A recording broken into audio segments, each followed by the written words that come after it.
Halo my friend, apa kabar? Ketemu lagi dengan saya Ricky di channel Cerita Ricky. Hey, oke, kali ini kita mau ngebahas tentang email. Kenapa saya mau ngomongin email lagi, bukannya udah basi. Memang sebelum-sebelumnya Cerita Ricky juga udah banget ngebahas tentang handphone yang dibeli di luar negeri wajib untuk register email ya. Tapi saya lihat banyak juga my friend yang masih belum paham dan juga masih bingung mengenai email ini. Oke, ini deh. Ini adalah handphone ya. Nih, ceritanya ini adalah handphone, padahal cuma dusnya doang. Ini adalah handphone, oke. Saya beli handphone ini di Malaysia, oke. Nah, karena saya belinya di Malaysia sejak setelah April 2020 dan nggak pernah dibawa ke Indonesia, belum pernah dipakein SIM card di Indonesia sebelumnya, maka handphone saya ini consider atau bisa dianggap sebagai handphone yang belum terdaftar di Indonesia. Oleh sebab itu, nih my friend, per April 2020 semua handphone yang dibeli di luar negeri wajib untuk diregisterkan emailnya ya. Di situ dulu udah paham kan? Jadi semua handphone atau alat komunikasi yang memerlukan SIM card dan ada signalnya itu wajib diregisterkan emailnya. Oke, di mana AA mau register email ya? Untuk register email kamu harus registrasinya di Badan Bea dan Cukai Indonesia. Gitu ya. Jadi udah kejawab, email untuk handphone yang dibeli di luar negeri itu wajib untuk didaftarkan atau diregistrasi emailnya dan diregistrasinya itu di Departemen Bea Cukai Indonesia. Kenapa harus registrasi email gitu dong? Bener nggak ya? Jawabannya agar pertama handphone kamu yang dibeli di luar negara itu terdaftar di Badan Bea Cukai Indonesia. Tujuan pertama. Tujuan kedua yang paling penting adalah agar handphone kamu atau perangkat komunikasi kamu ini bisa dipergunakan. Nah, ini penting. Bisa dipergunakan di Indonesia menggunakan signal dari Indonesia, menggunakan kartu-kartu provider komunikasi di Indonesia. Bisa Simpati, Axis, Pro XL, M3, Smartfren, semuanya ya. Kalau sudah terregister di Bea Cukai, handphone kamu yang dibeli di luar negeri bisa dipergunakan untuk berkomunikasi di Indonesia. Paham ya fungsinya kenapa harus register email. Nah, banyak juga yang masih bingung. Kalau saya punya SIM card Indonesia, misalkan ini, terus bisa nggak dipakai di handphone yang dibeli di luar negeri tanpa harus registrasi email? Jawabannya nggak bisa, ya, nggak bisa. Walaupun kamu pakai SIM card dari Indonesia. Karena kenapa? SIM card ini beda dengan handphone, ya. Yang wajib diregisterkan itu adalah handphonenya, bukan SIM cardnya. Handphone punya nomor email dan harus diregisterkan di Bea Cukai Indonesia. Kalau SIM card itu bukan registrasi email, tapi namanya aktivasi. Beda ya, bisa dibedain registrasi email sama aktivasi SIM card. Oke, nah kita ngomongin soal aktivasi SIM card sekarang ya. SIM card yang baru dibeli kayak gini, dia itu belum aktif karena belum dipakai. Jadi oleh providernya itu masih dalam keadaan mati. Ini tuh mati ya, nggak ada belum aktif. Makanya namanya aktivasi. Nah, biar kamu bisa mempergunakan SIM card ini di handphone kamu, ya, kamu wajib aktivasi. Kalau simpelnya ini SIM card lagi tidur, biar bisa bekerja dibangunin dulu gitu. Cara ngebanguninnya itu dengan cara didaftarkan ke providernya masing-masing. Setiap provider tuh beda-beda ya. Ada yang ketik bintang apa-apa gitu, ada yang bagaimana. Nah, itu kita nggak akan bahas ya. Nah, untuk aktivasi SIM card diperlukan wajib ini ya, KTP dan nomor kartu keluarga gitu. Kalau paspor bisa nggak? Paspor nggak bisa ya. Harus ada KTP dan juga kartu keluarga. Nah, untuk orang asing yang mau tinggal di Indonesia dalam waktu 1 bulan atau 2 bulan itu bisa nanti ke tempat beli SIM card, nanti didaftarkan dengan caranya sendiri gitu ya.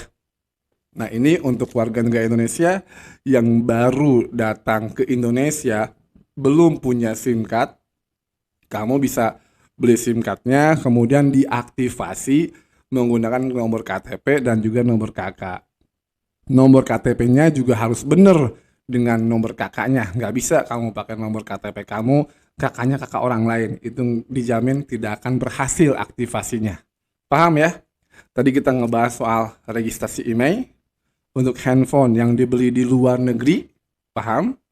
Untuk fungsinya biar kamu bisa dapat sinyal di Indonesia dan bisa pakai. Aktivasi SIM card biar kamu bisa menggunakan SIM card-nya. Begitu. Ya. Nah, sekarang kita akan ngomongin tentang kalau sudah punya handphone dan sudah punya SIM card, kemudian sampai di Indonesia, bisakah kita menggunakannya untuk komunikasi di Indonesia? Jawabannya masih belum bisa. Nah, kamu bisa menggunakan handphone ini setelah kamu registrasi email ya. Saat kamu tiba di Indonesia, walaupun kamu punya SIM card Indonesia dan kamu masukkan ke dalam handphone kamu yang dibeli di luar negeri, kemudian sampai di Indonesia, kok nggak ada sinyal? Kenapa nih? Padahal saya sudah aktivasi SIM card-nya, sudah daftar, tapi kok tetap nggak ada sinyal? Itu karena handphonenya belum diregistrasi email. Oke, jadi nanti my friend jangan kaget kalau udah sampai di Indonesia kemudian pakai SIM card di handphone kamu kok tetap aja nggak ada sinyal padahal SIM cardnya udah diaktifasi ya. Hal ini disebabkan karena handphone kamu masih belum didaftarkan di Bea Cukai. Jadi sinyalnya belum kenal nih sama handphone kamu. Nah, biar kenal dengan handphone kamu harus datang ke Bea Cukai untuk registrasi email. Tapi biasanya kan kalau sudah sampai di Indonesia itu ada petugas yang akan terus menyuruh kita untuk langsung diarahkan ke tempat daftar registrasi untuk karantina. Jadi nggak sempet tuh ke Bea Cukainya. Nggak usah khawatir karena kamu bisa registrasi email nanti setelah karantina. Begitu ya. Dikasih waktu paling lambat 5 hari setelah menyelesaikan karantina, kamu bisa registrasi email di tempat Bea Cukai terdekat dengan lingkungan kamu, terdekat dengan tempat kamu tinggal.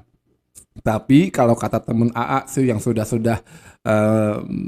menjalankan karantina di sana, sebaiknya kamu kembali lagi ke airport untuk daftarkan si handphone kamu di Bea Cukai yang ada di airport. Katanya begitu. Ya, jadi jelas ya. Jadi handphone yang belum didaftarkan emailnya tidak akan mendapatkan sinyal di Indonesia walaupun sudah memakai SIM card Indonesia yang sudah diaktifasi. Kemudian gimana nih kalau buat warga negara asing atau warga negara Malaysia yang mau tinggal di Indonesia untuk beberapa hari, beberapa minggu, beberapa bulan, itu bagaimana solusinya? Gini, untuk my friend warga negara asing atau warga negara Malaysia yang mau ke Indonesia, kamu juga bisa sih beli SIM card Indonesia di tempat SIM card ya. Nanti dia ada pendaftarannya khusus beda untuk untuk warga negara asing menggunakan paspor yang pasti ya, menggunakan paspor. Atau untuk sementara waktu kamu bisa menggunakan SIM card Malaysia, tetap pakai SIM card Malaysia dan roamingnya diaktifkan. Oke, roamingnya diaktifkan. Kemudian nanti pada saat kamu di karantina di hotel kan ada WiFi, ya. Nah, menggunakan WiFi itu bisa. Selama karantina kamu masih bisa berkomunikasi dengan teman-teman orang Indonesia menggunakan WiFi, begitu ya. Nah, setelah karantinanya selesai, kamu juga bisa tuh registrasi email di Bea dan Cukai Indonesia, begitu ya. Paham ya? Nah, sekarang kita ngomongin soal harganya. Berapa sih bayar apa enggak gitu dong, ya kan? Untuk registrasi email ada dua, my friend. Yang pertama, registrasi email handphone yang dikenakan pajak dan yang tidak dikenakan pajak. Yang tidak dikenakan pajak adalah bagi handphone atau alat komunikasi yang harganya 500 US dollar ke bawah. Ya, 500 US dollar pas atau yang lebih di bawah 500 US dollar atau sekitar 7 juta rupiah kalau di Indonesia. Nah, buat handphone yang harganya di atas 500 US dollar atau di atas 7 juta itu akan kena pajak. Perhitungan pajaknya nanti kita akan lihat ya. Oke. Akan kita tanyakan langsung sama kakak-kakak di Bea Cukai nanti setelah video ini selesai gitu ya. Kemudian nih ada yang nanya juga, kalau handphone saya kan cuman murah aja, cuman harganya cuman sejutaan atau bahkan di bawah 1 juta, apakah harus tetap registrasi email? Iya, harus tetap registrasi email karena registrasi email ini tidak dilihat dari harga handphonenya murahkah atau mahalkah gitu, enggak ya. Handphone murah, handphone mahal tetap wajib registrasi email kalau mau dipergunakan di Indonesia menggunakan provider SIM card Indonesia dan kalau kamu mau dapat sinyal di Indonesia, simpelnya begitu. Paham ya? Mau handphonenya 1 juta, di bawah 1 juta, sampai 5 juta ke atas juga atau 10 juta ke atas tetap harus registrasi email kalau mau bisa dipergunakan di Indonesia. Seperti itu my friend, semoga jelas. Nah, mengenai hitungan pajaknya, jom kita simak penjelasan dari teteh-teteh Bea Cukai berikut ini. Hai, selamat pagi Sobat Bea Silakan. Cukai Juanda. Apa kabar kalian hari ini? Semoga semuanya dalam keadaan yang sehat ya. Untuk tarif pajaknya itu sama Mbak Cindy, tergantung dari dasar penetapannya. Dasar penetapannya itu ya harga dari perangkat seluler tadi. Tapi untuk tarifnya itu sama, flat 10% untuk bea masuk, 10% untuk PPN, dan 10% untuk PPH yang memiliki NPWP. Kalau tidak punya NPWP dikenakan 20%. Nah, udah paham kan my friend? Jadi gitu ya. Harga handphone dikali dengan yang tadi teteh-teteh udah jelasin sama my friend semua. Kalau gitu jangan lupa, biar lebih jelas lagi kamu bisa follow di Instagramnya Bea Cukai Indonesia. Oke, dan juga subscribe channel Cerita Riki dong biar kamu semakin tahu. Saya Riki pamit. Assalamualaikum, bye. Hey.